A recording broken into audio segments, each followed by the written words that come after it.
मेरी पार्टी भी नई थी और मेरा चेहरा भी नया था। उसके बाद भी 14 उम्मीदवारों में से अल्हम्दुलिल्लाह हमने तीसरे नंबर पर तीसरा मुकाम हासिल किया था। MIM अररिया को मैं लाया और 2016 से मुसलसल मेरी मेहनत और मेरी कोशिश। उस वक्त ना 3 तलाक का मसला था, ना बाबरी मस्जिद का मसला था, ना कोई NRC था, है ना। ओवैसी साहब को बहुत कम लोग, जो बहुत पढ़े लिखे लोग थे वो लोग जानते थे, या फिर जो हैदराबाद वगैरह में रहते थे बड़े पॉलिटिशियन थे वो लोग जानते थे। तो एक घर में MIM के पैगाम को पहुंचाना, उसी दरमियान मुझ पर 8 झूठे मुकदमे भी हुए यहाँ के बड़े नेताओं के माध्यम से, है ना। तो हमने हमने हर तरह की मेहनत की, कोशिश की, कुर्बानियां दी। तकरीबन मैं मानता हूं कि इन MIM में इन 10 सालों के दरमियान मैंने करोड़ों रुपए की कुर्बानी दी है। करोड़ों रुपए हमने खर्चा किया है संगठन को बनाने और चलाने के लिए। डॉक्टर इमाम साहब ने विश्वास दिलाया कि भाई आप ही को टिकट मिलेगा, हम लोग बात कर रहे हैं। फिर आगे चल के बहुत सारी मुशक्कतों के बाद मुझे टिकट मिली। तो टिकट मिली, देरी नहीं हुई, थोड़ी देरी नहीं हुई, बहुत देरी हुई। मुझे आखिरी नॉमिनेशन से 1 दिन पहले टिकट मिला। वो भी सिलीगुड़ी से हमने टिकट लेके आया और यहाँ पे एक सेट में नॉमिनेशन दिया। 14 दिन का वक्फा बचा। मतलब मेरी जो एनर्जी थी, जो मेरा प्रोग्रामिंग करने का समय था, वो टिकट में इन्वेस्ट हो गया। अभी भी आप MIM में ही हैं? जी सर, अब भी हूँ मैं। तो क्या लगता है कि इस बार MIM से चुनाव लड़ेंगे या किसी दूसरी पार्टी में जाने का? देखिए, अब तक चूंकि 10 साल हो गया मुझे MIM में, अब तक मेरे अलावा अभी तक अररिया विधानसभा में ना कोई दावेदार है, ना कोई उम्मीदवार है, ना मेरे खिलाफ कोई पार्टी संगठन में है अररिया विधानसभा के ताल्लुक से अगर देखा जाए तो जाहिर सी बात है इसका वाजिब हकदार मैं ही हूँ। अगर चुनाव के करीब में किसी और को टिकट दिया, जैसे मुझे उड़ती खबर भी मिली है, कई लोगों ने मुझसे रब्ता भी किया कि मेरी बात हो गई है, मैं टिकट लेके आ रहा हूँ, जो पूर्व विधायक है यहाँ के, रह चुके हैं ऐसे लोग। तो हमने कहा कि देखिए, आप बेशक पावर के और किसी दम पे आप टिकट हासिल तो कर सकते हैं, लेकिन अररिया विधानसभा में अगर MIM राशिद अनवर को टिकट नहीं देगी तो आप चुनाव नहीं जीत सकते। उड़ती खबर ये आ रही है कि MIM महागठबंधन में जाने वाली। अगर MIM महागठबंधन के साथ शामिल हो जाती है तो जाहिर सी बात है अररिया की जो सीट होगी वो तो कांग्रेस से खत्म हो गई, क्योंकि पिछले 2 बार से आबिदुर रहमान साहब यहाँ कह रहे हैं, तो जाहिर सी बात ये तो कांग्रेस के खाते में चली जाएगी। हाँ, सिटिंग MLA हैं यहाँ के कांग्रेस के, और अगर गठबंधन हो जाती है तो ये सीट जाहिर सी बात है कांग्रेस अपने खाते में रखेगी, क्योंकि कांग्रेस अपना सिटिंग MLA की टिकट को काटती नहीं है। बिल्कुल। तो फिर देखा जाएगा क्या करना है, वो जो हमारे क्षेत्र के जनता है उनसे राय मशवरा करके फिर आगे का निर्णय लिया जाएगा। ट्रू रिपोर्ट्स में आपका स्वागत है। मैं हूँ आपके साथ मुनव्वर आलम। आज हमारे साथ हमारे खास मेहमान हैं MIM के नेता और अररिया विधानसभा के भावी प्रत्याशी मोहम्मद राशिद अनवर सर। सर, आपका बहुत बहुत स्वागत है। शुक्रिया, आपके न्यूज़ चैनल के माध्यम से आप तमाम को शुक्रिया, खैर मकदम। सर, बिहार विधानसभा चुनाव 2020 में आपने चुनाव लड़ा था जी। अब 2025 आ चुका है, 5 महीने के बाद बिहार में चुनाव है। क्या इस बार भी आपका इरादा है चुनाव लड़ने का? सर, 2020 का जो चुनाव मैंने लड़ा तो उस वक्त मेरी पार्टी भी नई थी और मेरा चेहरा भी नया था। उसके बाद भी 14 उम्मीदवारों में से अल्हम्दुलिल्लाह हमने तीसरे नंबर पर तीसरा मुकाम हासिल किया था जी। तो उसके बाद हमने मेहनत और भी तेज कर दी। लगातार मैं लोगों के सुख दुख में लोगों के बीच रहता हूं, और ये मेरी 5 साल की मुसलसल मेहनत है, और इंशाल्लाह पूरी मजबूती से और चुनाव जीतने की नीयत से मैं चुनाव लड़ रहा हूं, और चुनाव में कामयाबी भी मिलेगी इंशाल्लाह। सर, अगर 2020 की बात करें उस समय आपको लगभग 9000 वोट मिले थे जी, और जिनको जीत मिली थी लगभग 1,03,000 या 7,000 के करीब उनको वोट मिला था। सर, तो इतना बड़ा गैप होता है, आपको लगता है कि क्या उस गैप को पाट पाना आपके लिए आसान होगा? सर, इसमें वजह यह था कि जैसे अररिया विधानसभा में तकरीबन 55 से 58 हज़ार हिंदू वोट कास्ट होता है, और तकरीबन 1,20,000 मुस्लिम वोट कास्ट होता है। तो चुनाव से, वोटिंग से पहले लोगों ने आबिदुर रहमान साहब जो वर्तमान के विधायक हैं कांग्रेस के, उनको भी कई जगह से खदेड़ने का काम किया था, और सगुफ्ता आज़ीम साहिबा जो JDU BJP से उम्मीदवार थी, उनको भी लोग बहुत सारे इलाकों में उनको रोका गया था। आबिदुर रहमान से लोग खुश नहीं थे कि वो क्षेत्र में नज़र नहीं आते हैं, और सगुफ्ता आज़ीम से लोग इसलिए नाराज़ थे कि ये भाजपा हुकूमत को मजबूत करना चाहती है, फासिस्ट ताकतों को मजबूत करना चाहती है। तो कहीं ना कहीं लोगों की निगाहों में मैं था। अच्छा, तो बात मुझे बताएं कि क्या आपको लग रहा है कि 2020 के विधानसभा चुनाव में जो इतना कुछ हुआ, यानी कि आप कहीं ना कहीं आपको जो 9000 वोट मिले हैं इससे ज़्यादा मिलता है, क्या इस वजह से कम आपको वोट मिला क्योंकि आपको टिकट को लेकर के बहुत ज़्यादा खींचातानी हुई थी? नहीं, सच्चाई है, ये सच्चाई है, क्योंकि MIM अररिया को मैं लाया और 2016 से मुसलसल मेरी मेहनत और मेरी कोशिश। उस वक्त ना 3 तलाक का मसला था, ना बाबरी मस्जिद का मसला था, ना कोई NRC था, है ना। ओवैसी साहब को बहुत कम लोग, जो बहुत पढ़े लिखे लोग थे वो लोग जानते थे, या फिर जो हैदराबाद वगैरह में रहते थे बड़े पॉलिटिशियन थे वो लोग जानते थे। तो एक एक घर में एमआईएम के पैगाम को पहुंचाना, उसी दरमियान मुझ पर 8 झूठे मुकदमे भी हुए यहाँ के बड़े नेताओं के माध्यम से, है ना। तो हमने MIM में रहते हुए। जी हमने हर तरह की मेहनत की, कोशिश की, कुर्बानियां दी। तकरीबन मैं मानता हूं कि इन एमआईएम में इन 10 सालों के दरमियान मैंने करोड़ों रुपए की कुर्बानी दी है। करोड़ों रुपए हमने खर्चा किया है संगठन को बनाने और चलाने के लिए। तो जब मेरे अलावा कोई दावेदार और उम्मीदवार नहीं था, उसके बावजूद भी मेरी टिकट अररिया विधानसभा से कट गई।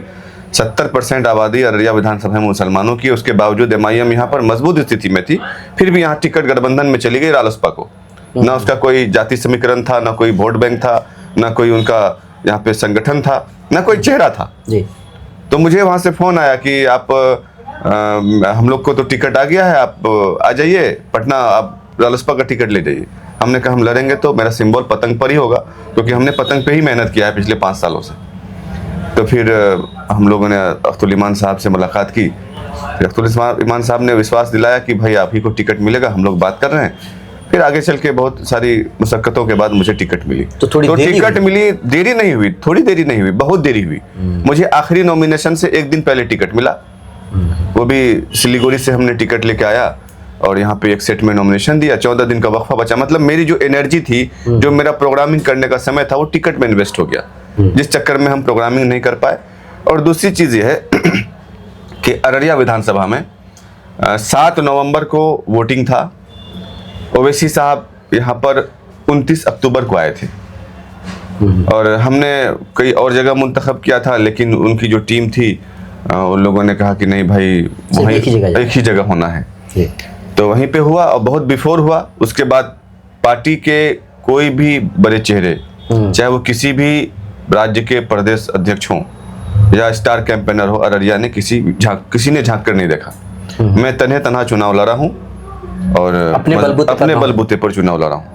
तो आपको क्या ऐसा लगा कि इसके पीछे का क्या कारण है कि स्टार प्रचारक आपके इसमें नहीं दिखे? क्या पैसे में कमी रह गई थी या क्या कुछ था? सर पैसे वैसे की बात नहीं है। असल ये थी क्या कि हो सकता है उन लोगों को लगता होगा कि शायद ये सीट हम लोग कामयाबी हासिल नहीं कर पाएंगे इस सीट में, इसलिए मेहनत नहीं करेंगे।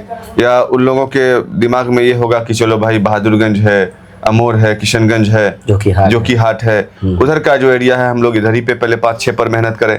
ये भी हो सकता है। उनका क्या जहन था ये मुझे नहीं पता। अभी भी आप एमआईएम में ही हैं? जी सर, अब भी हूँ मैं। तो क्या आपको लगता है कि इस बार एमआईएम से ही चुनाव लड़ेंगे या किसी दूसरी पार्टी में जाने का आपका इरादा? देखिए अब तक चूंकि 10 साल हो गया मुझे एमआईएम में जी, अब तक मेरे अलावा अभी तक अररिया विधानसभा में ना कोई दावेदार है, ना कोई उम्मीदवार है, ना मेरे खिलाफ कोई पार्टी संगठन में है अररिया विधानसभा के ताल्लुक से अगर देखा जाए तो जाहिर सी बात है इसका वाजिब हकदार मैं ही हूं। अगर चुनाव के करीब में किसी और को टिकट दे, जैसे मुझे उड़ती खबर भी मिली है, कई लोगों ने मुझसे राब्ता भी किया है कि मेरी बात हो गई है, मैं टिकट लेके आ रहा हूं, जो पूर्व विधायक हैं यहाँ के, रह चुके हैं ऐसे लोग।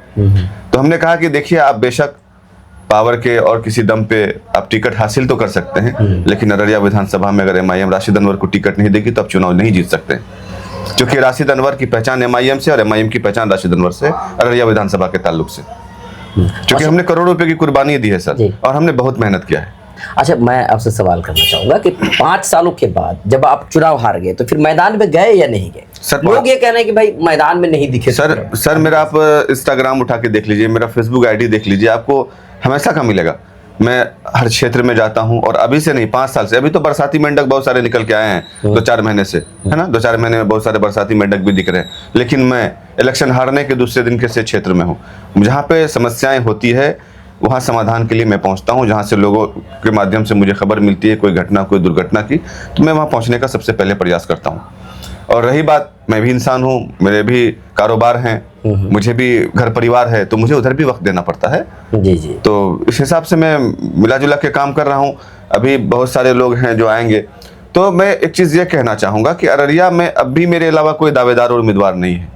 पार्टी ने पिछली दफ़ा भी देखा है 2020 में कि पार्टी ने अपने वर्करों को टिकट ना देकर अलग अलग तरह के लोगों को टिकट दिया है, तो 4 लोग भाग गए, है ना। अगर पार्टी ऐसे ही लोगों को टिकट देगी जो आखिरी वक्त में पूर्व विधायक, ये विधायक, वो विधायक, तो ऐसे लोग अगर 40 भी जीत जाएंगे तो भी वो भाग जाएंगे। मौका मिलते जी, मौका मिलते ही भाग जाएंगे, निश्चित है। आपने देखा है CPI-ML का या कम्युनिस्ट पार्टी के किसी नेता को, MLA को भागते हुए? फिर हमारे MLA कैसे भाग गए? विचारधारा से जुड़े होते हैं जी, तो अभी आप अररिया विधानसभा से चुनाव लड़ना चाहता, उड़ती उड़ती खबर ये आ रही है कि MIM महागठबंधन में जाने वाली। अगर MIM महागठबंधन के साथ शामिल हो जाती है तो जाहिर सी बात है अररिया की जो सीट होगी वो तो कांग्रेस के खाते में होगी, क्योंकि पिछले 2 बार से आबिदुर रहमान साहब यहाँ के MLA हैं, तो जाहिर सी बात है ये तो कांग्रेस के खाते में चली जाएगी। फिर क्या करेंगे? सिटिंग MLA हैं यहाँ के कांग्रेस के जी, और अगर गठबंधन हो जाती है तो ये सीट जाहिर सी बात है कांग्रेस अपने खाते में रखेगी जी, जो कि कांग्रेस अपना सिटिंग MLA की टिकट को काटती नहीं है। बिल्कुल। तो फिर देखा जाएगा क्या करना है, वो जो हमारे क्षेत्र के जनता है उनसे राय मशवरा करके फिर आगे का निर्णय लिया जाएगा। अच्छा, अभी आपने फैसला लिया है चुनाव लड़ने का, तो आपके क्या इरादे हैं? मतलब क्या आप चाहते हैं कि किन चीज़ों में बदलाव हो, और पिछले 10 सालों से कांग्रेस के विधायक यहाँ पर हैं, जो बदलाव नहीं हुआ, क्या बदलाव चाहते हैं? सर, सबसे बड़ा मुद्दा है अररिया विधानसभा के ताल्लुक से, यहाँ पे करप्शन बहुत है ना। आप किसी भी सरकारी पदाधिकारी के दफ्तर में चले जाएं, बिना पैसा बिना घूस दिए आपका काम नहीं होगा। अब अस्पतालों में चले जाएं, हर मर्ज की 2 ही दवा है, बीमारी कुछ भी हो 2 ही दवा देकर आपको भेज दी जाएगी, जबकि सरकार करोड़ों रुपए की दवाई देती है सर बहनों की, है ना। सारी सुविधाएं हैं, लेकिन हमारे जो जनप्रतिनिधि हैं इनके मुंह में जबान नहीं है जो ये कुछ बोल सकें, आपके हक हुकूक के लिए लड़ सकें, है ना। और आप ये देखे होंगे, और मैं अररिया क्षेत्र के तमाम जनता से निवेदन करना चाहता हूँ कि भाई पूर्व को और बूढ़े बुजुर्गों को आराम करने दीजिए, नौजवानों को काम करने दीजिए। आपने देखा होगा जम्मू कश्मीर के एक MLA हैं, उनको आप YouTube पे देखिए। आप झारखंड के जयराम महतो हैं जो MLA हैं, उनको YouTube पे देखिए। नौजवान विधायक जहाँ पर भी हैं वो आपके हक और हुकूक के लिए बिना किसी से डरे, बिना किसी खौफ के वो आपके हक और हुकूक के लिए आवाज़ को बुलंद करते हैं। नौजवानों के अंदर लालच नहीं होती है कि उनको जमा करना है, उनको बहुत माल कमाना है। नौजवानों का जज्बा और जुनून इतना मजबूत होता है कि वो अगर किसी काम में लग जाता है तो उस पर कामयाबी हासिल करके छोड़ता है। तो इसीलिए मैं अररिया विधानसभा के क्षेत्र के लोगों से कहना चाहूँगा कि एक बार इस नौजवान पर भी भरोसा करके देखिए। इंशाअल्लाह मैं आपके हर वादे और हर इरादे पर अगर खरा नहीं उतरूंगा तो अगले 5 साल के बाद मैं आपके क्षेत्र में वोट मांगने नहीं जाऊँगा। लास्ट सवाल मैं पूछना चाहूँगा, आपकी मुलाकात शिवदीप लांडे साहब से भी हुई थी, चाय पीने आपके घर पर आए थे वो, तो क्या अभी क्या खिचड़ी चल रही है? क्या MIM अगर टिकट ना दे तो क्या आपके पास ऑप्शन है भाई दूसरी जगह निकल जाएंगे? सर देखिए, वो मेरी राजनीतिक मुलाकात नहीं थी। लांडे सर अररिया के SP रहे हैं, उस वक्त भी मेरी मुलाकात उनसे थी। पूर्णिया IG बन के आए तब भी मेरी मुलाकात उनसे थी। तो मेरे गहरे संबंध उनसे रहे हैं पहले से ही, जब वो ऑफिसर थे। तो मुझे नहीं पता था कि वो अचानक से छोड़ देंगे किसी पॉलिटिकल प्रेशर में, नौकरी छोड़ के फिर वो एक राजनीतिक पार्टी बनाएंगे। तो जब वो पार्टी बनाए, मुझे भी उड़ती उड़ती खबर मिली, तो जब अररिया आए तो मुझे बोले कि मैं आपके घर पे आना चाहता हूँ। जाहिर सी बात है, कोई मेहमान अगर आपके घर पे आना चाहेंगे तो आप उनको मना तो नहीं करिएगा। तो मैंने कहा सर आपका खैर मकदम है, आप मेरे नज़र में वही हीरो हैं, उसी तरह के हैं जब आप अररिया में SP बनकर आए थे। तो सर आपका मोस्ट वेलकम है, आप आइए। तो आया, हम चाय पे बात हुई बस। तो राजनीतिक नहीं, राजनीतिक कोई भी चर्चा नहीं हुई, बस भेंट मुलाकात थी। ये लेकिन ऑप्शन है आपके पास? व्यक्तिगत मुलाकात थी। ऑप्शन है? नहीं, ऑप्शन तो मेरे पास बहुत सारे हैं। अच्छा, बहुत सारे हैं जी, लेकिन मैं मेरे क्षेत्र के जनता से जब तक मैं लेकिन आपकी चॉइस मतलब इस चीज के लिए मशवरा नहीं करूंगा तब तक मैं कोई भी निर्णायक कदम नहीं उठा सकता हूँ। अच्छा, मैं ये जानना चाहूँगा, आप MIM में बहुत लंबे समय से हैं, लेकिन MIM के नेताओं के साथ अभी आपकी कभी कुछ ऐसा मुलाकात नहीं होती है? कभी ऐसा हो कि कभी शिष्टाचार मुलाकात होती है, लेकिन ऐसा कभी हमने नहीं देखा। या अख्तरुज्जमान साहब से हो, आदिल साहब से हो, या फिर असदुद्दीन ओवैसी साहब से हो, ऐसा नहीं होता, क्यों आखिर? MIM में है तो फिर ये तो मुझे नहीं पता। मैं तो पूरी ईमानदारी और वफादारी से काम करता हूँ MIM में, और कर भी रहा हूँ पिछले 10 वर्षों से।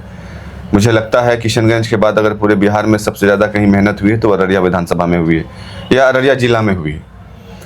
तो तभी ना हम लोगों ने एक जोकीहाट सीट हम लोगों ने कामयाबी हासिल करके दिया जी। तो अब वो मुलाकात, शिष्टाचार मुलाकात, जब भी मुझे फ़ोन आता है पार्टी के किसी जगह पे जाने के लिए, किसी इस मशवरे में, मीटिंग में, तो मैं जाता हूँ। अगर फ़ोन नहीं आता है तो मुझे खबर भी नहीं मिलती है। खबर मिलती है तो मैं पहुँचता हूँ।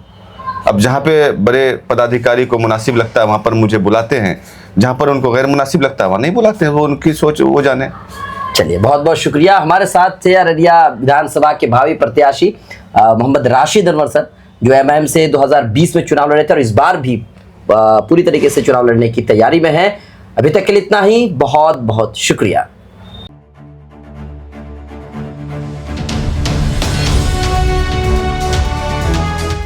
ट्रू रिपोर्ट्स, सच आप तक।